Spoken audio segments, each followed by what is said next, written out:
ಮಳೆಗಾಲ ಬಂತು ಅಂತಂದರೆ ಮಕ್ಕಳಿಗೆ ದೊಡ್ಡವರಿಗೆ ಶೀತ ಕಫ ನೆಗಡಿ ಕೆಮ್ಮೆಲ್ಲಾಗುತ್ತೆ ಅನ್ನುವಂಥ ಭಯನ ದಿನಕ್ಕೆ 3-4 ಸರಿ ಟೀ ಕುಡಿಯೋ ಬದಲು ದಿನಕ್ಕೊಂದು ಸರಿ ಈ ಕಷಾಯ ಮಾಡಿ ಕುಡಿದರೆ ಮಳೆಗಾಲದಲ್ಲಿ ಬರುವಂತಹ 100 ರೋಗಗಳನ್ನು ಕೂಡ ನೀವು ಓಡಿಸ್ಬೋದು. ಹೇಗೆ ಏನು ಅಂತ ಗೊತ್ತಾಗಬೇಕಾದ್ರೆ ಈ ವಿಡಿಯೋನ ಪೂರ್ತಿಯಾಗಿ ನೋಡಿ. ಈ ಕಷಾಯದ ಪುಡಿ ಮಾಡಲಿಕ್ಕೆ ನಾನು 1 ಕಪ್ಪಷ್ಟು ಕೊತ್ತಂಬರಿ ಬೀಜನ ತಗೊತಾ ಇದ್ದೇನೆ. ಇದನ್ನ ಒಂದು ಪಾತ್ರೆಗೆ ಹಾಕೊತೀನಿ. ನಾನು ಕೊನೆಗೆ ಇದೇ ಪಾತ್ರೆಯಲ್ಲಿ ಹುರಿದ್ಕೊತೀನಿ ಇದನ್ನ. ಈಗ ಇನ್ನೊಂದು ಪ್ರಮುಖ ಇಂಗ್ರೀಡಿಯೆಂಟ್ ಏನು ಅಂತಂದರೆ ಅದು ಜೀರಿಗೆ. ಕೊತ್ತಂಬರಿ ಬೀಜ ಎಷ್ಟು ತಗೊತೀವಿ ಅದರ ಅರ್ಧದಷ್ಟು ನಾವು ಜೀರಿಗೆ ತಗೋಬೇಕಾಗುತ್ತೆ. ಇದಕ್ಕೆ ಹಾಕೊಳ್ಳೋಣ ಎಲ್ಲದನ್ನು ನಾವು ಒಟ್ಟಿಗೆ ಹುರ್ಕೋಬೋದು.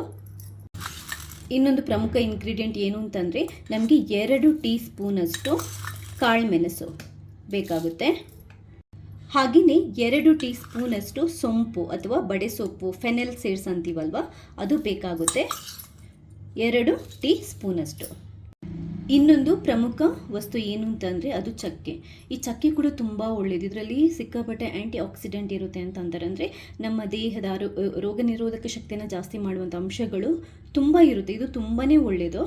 ಇದು ಶೀತ ಕಫಕ್ಕೆ ಕೂಡ ಈ ಚಕ್ಕೆಯ ಕಷಾಯ ಮಾಡಿ ಚಕ್ಕೆ ಪುಡಿಯ ಕಷಾಯ ಮಾಡಿ ಕೊಡ್ತಾರೆ. ಅದರಿಂದ ಈ ಚಕ್ಕೆ ಕೂಡ ನಾವು ಹಾಕೊಳ್ಳೋದು ತುಂಬ ಒಳ್ಳೆಯದು.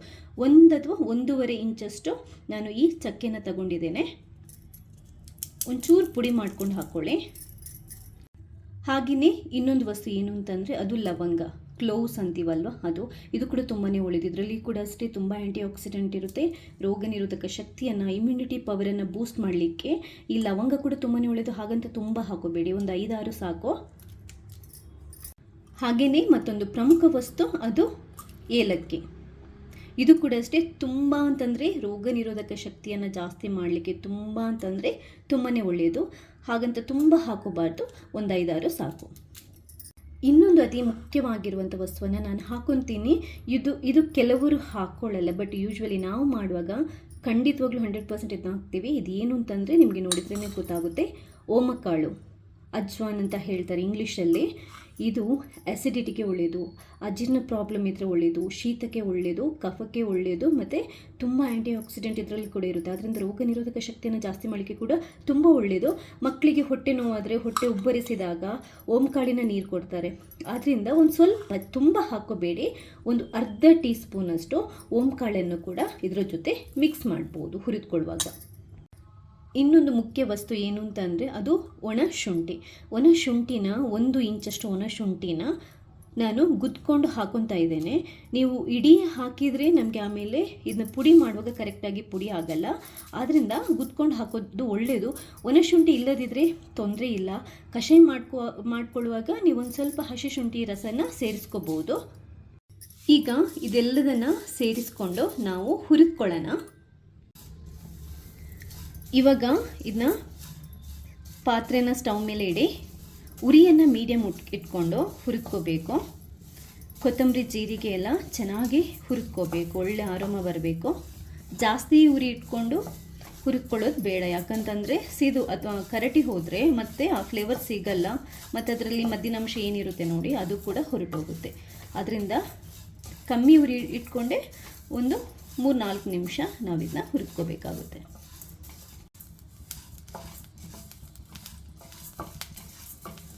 ನೋಡಿ, ಕೊತ್ತಂಬರಿದು ಕಲರ್ ಲೈಟಾಗಿ ಚೇಂಜ್ ಆಗ್ತಾ ಇದೆ ಮತ್ತು ಪರಪರ ಅಂತ ಸೌಂಡ್ ಬರುತ್ತೆ ನಿಮಗೆ ಹುರಿತಾ ಇರೋದು. ಇಷ್ಟ ಆದರೆ ಸಾಕು. ಸ್ಟವನ್ನು ಬಂದ್ ಮಾಡೋಣ. ನಾನು ಈ ಪಾತ್ರೆಯಲ್ಲೇ ತಣ್ಣಗಾಗಲಿಕ್ಕೆ ಬಿಡ್ತಾ ಇದ್ದೇನೆ. ತುಂಬ ಜಾಸ್ತಿ ಹುರಿದಿದ್ರೆ ನೀವು ಒಂದು ಬೇರೆ ತಟ್ಟೆಯಲ್ಲಿ ಹಾಕಿ ತಣ್ಣಗಾಗಲಿಕ್ಕೆ ಬಿಟ್ಬಿಡಿ. ಸ್ವಲ್ಪ ತಣ್ಣಗಾಗಲಿ, ತುಂಬ ಅಲ್ಲ, ಸ್ವಲ್ಪ ತಣ್ಣಗಾಗಲಿ. ಇದು ಸ್ವಲ್ಪ ತಣ್ಣಗಾದ ನಂತರ ಒಂದು ಮಿಕ್ಸಿಗೆ, ಪುಡಿ ಮಾಡುವಂಥ ಮಿಕ್ಸಿಗೆ ಇದನ್ನ ಹಾಕ್ಕೊಳ್ಳಿ. ಪೂರ್ತಿ ತಣ್ಣಗಾಗಲಿಕ್ಕೆ ಬಿಡಬೇಡಿ, ಯಾಕಂತಂದರೆ ಕೊನೆಗೆ ನಮಗೆ ಇದು ಚೆನ್ನಾಗಿ ಪುಡಿ ಮಾಡೋದಕ್ಕಾಗಲ್ಲ. ಇವಾಗ ನಾನು ಇದನ್ನ ರುಬ್ಬಿಟ್ಟು ಪುಡಿ ಮಾಡ್ಕೊತೀನಿ.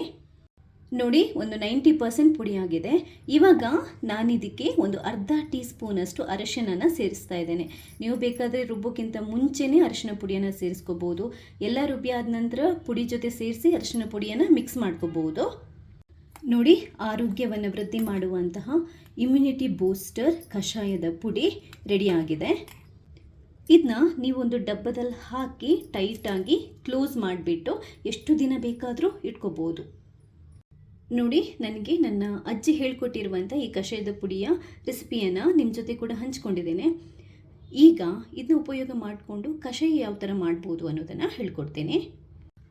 ಒಂದು ಪಾತ್ರೆಗೆ 1 ಲೋಟದಷ್ಟು ನೀರನ್ನು ಹಾಕೊತಾ ಇದ್ದೇನೆ.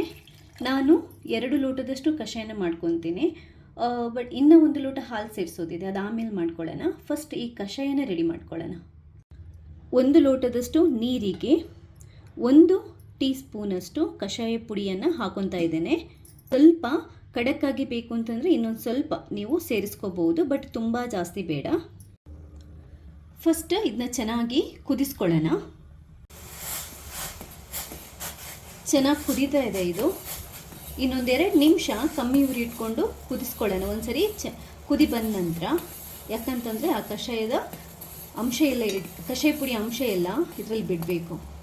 ಜಸ್ಟ್ ಇನ್ನು 1 ನಿಮಿಷ ಹಾಗೆಯೇ ಕಮ್ಮಿ ಉರಿಯಲ್ಲಿ ಇದನ್ನ ಕುದಿಸ್ಕೊಳ್ಳೋಣ. ಇವಾಗ ನೋಡಿ, 1 ಲೋಟದಷ್ಟು ನಾನು ಹಾಲನ್ನು ಹಾಕೊತಾ ಇದ್ದೇನೆ. ಕುದಿದಿದೆ. ಇವಾಗ ನಾನು ಇದಕ್ಕೆ ಹಾಲನ್ನು ಹಾಕೊತಾ ಇದ್ದೇನೆ. ಹಾಲು ಹಾಕಿದ ನಂತರ ಮತ್ತೆ ಇದನ್ನ ಕುದಿಸ್ಕೋಬೇಕು. ನಾನು ಕುದಿಸಿ ಆರಿಸಿದಂತನೇ ಹಾಲನ್ನು ಹಾಕ್ಕೊಂಡಿದ್ದೇನೆ.